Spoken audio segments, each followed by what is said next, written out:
کلمہ شہادت کی فضیلت۔ حدیث شریف نمبر 1، قال رسول اللہ صلی اللہ علیہ وآلہ وسلم من شاہد اللہ الہ الا اللہ وان محمد رسول اللہ حرم اللہ علیہ النار۔ ترجمہ: رسول اللہ صلی اللہ علیہ وآلہ وسلم نے فرمایا، جس شخص نے سچے دل سے گواہی دی کہ اللہ تعالیٰ کے سوا اور کوئی عبادت کے لائق نہیں اور محمد رسول اللہ صلی اللہ علیہ وسلم اللہ تعالیٰ کے آخری اور سچے رسول ہے، اللہ تعالیٰ اس شخص پر جہنم کی آگ حرام کر دے گا۔ درس نصیحت۔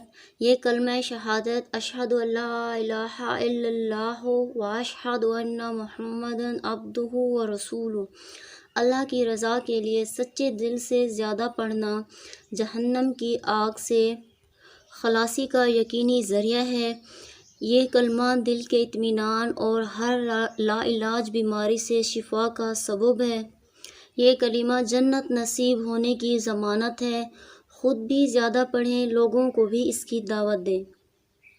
اگر آپ کو یہ ویڈیو اچھی لگی ہو تو آپ نے ویڈیو کو لائک اور چینل کو سبسکرائب کرنا ہے۔ شکریہ۔ انشاءاللہ نیکسٹ ویڈیو میں ہم نیکسٹ حدیث پڑھیں گے۔